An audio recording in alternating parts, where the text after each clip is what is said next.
महात्मा बुद्ध के सभी प्रेमियों को मेरा नमस्कार।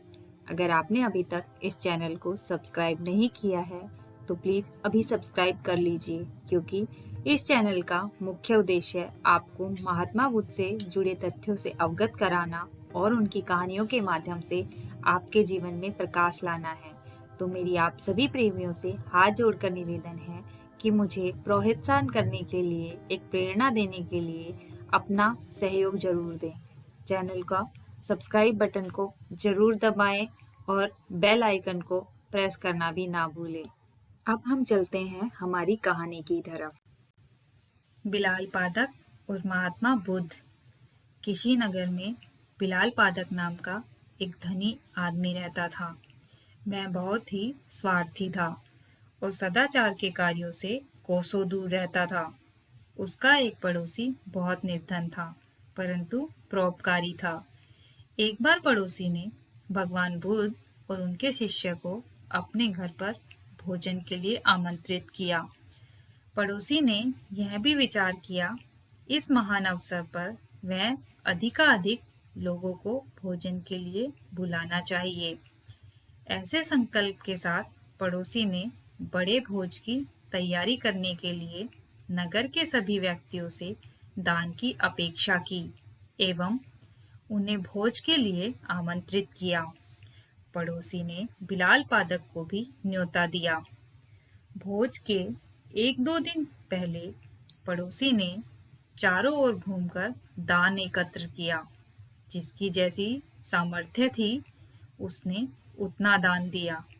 जब बिलाल पादक ने पड़ोसी को घर घर जाकर दान की याचना करते देखा तो मन ही मन सोचा, इस आदमी से खुद का पेट पालते तो बनता नहीं है, फिर भी इसने इतने बड़े भिक्षु संघ और नागरिकों को भोजन के लिए आमंत्रित कर लिया। अब इसे घर घर जाकर भिक्षा मांगनी पड़ रही है। यह मेरे घर भी भिक्षा मांगने जरूर आएगा। जब पड़ोसी बिलाल पादक के द्वार पर दान मांगने के लिए आया तो बिलाल पादक ने उसे थोड़ा सा नमक, शहद और घी दे दिया। पड़ोसी ने प्रसन्नतापूर्वक बिलाल पादक से दान ग्रहण किया, परंतु उसे अन्य व्यक्तियों के दान में नहीं मिलाया, बल्कि अलग से रख दिया। बिलाल पादक को यह देखकर बहुत अचरज हुआ कि उसका दान सभी के दान से अलग क्यों रख दिया गया। उसे यह लगा कि पड़ोसी ने सभी लोगों के सामने उसे लज्जित करने के लिए ऐसा किया होगा, ताकि सभी यह देखे कि इतने धनी व्यक्ति ने कितना तुच्छ दान दिया है। बिलाल पादक ने अपने नौकर को पड़ोसी के घर जाकर इस बात का पता लगाने के लिए कहा। नौकर ने लौटकर बिलाल पादक को बताया कि पड़ोसी ने बिलाल पादक की दान सामग्री को थोड़ा थोड़ा सा लेकर चावल, सब्जी और खीर आदि में मिला दिया है। यह जानकर भी बिलाल पादक के मन में जिज्ञासा कम नहीं हुई। उसे अभी भी पड़ोसी की नीयत पर संदेह था। भोज के दिन वह प्रातः अपने वस्त्रों के भीतर एक कटार छुपाकर ले गया, ताकि पड़ोसी द्वारा लज्जित किए जाने पर वह उसे मार डाले। वहां जाने पर उसने पड़ोसी को भगवान बुद्ध से यह कहते हुए सुना, भगवान, इस भोज के निमित्त जो भी द्रव्य संग्रहित किया गया है वह मैंने नगर के सभी निवासियों से दान में प्राप्त किया है।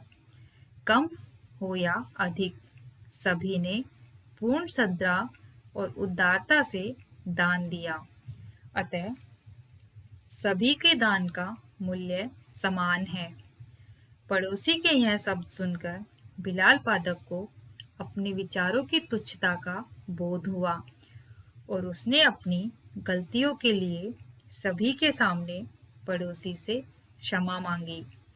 बिलाल पादक के पश्चाताप के बाद महात्मा बुद्ध ने वहां उपस्थित समस्त व्यक्तियों से एक बात कही।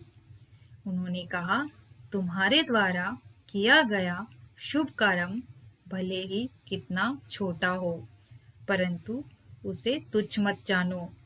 छोटे छोटे शुभ कर्म एकत्र होकर भविष्य में विशाल रूप धारण कर लेते हैं। तो महात्मा बुद्ध ने हमें इस कहानी के माध्यम से बताया कि दान में दिया गया कुछ भी छोटा या बड़ा नहीं होता। कोई दान जीवन में ना तो छोटा होता है और ना ही बड़ा। हर किसी को अपने सामर्थ्य के हिसाब से दान करना चाहिए।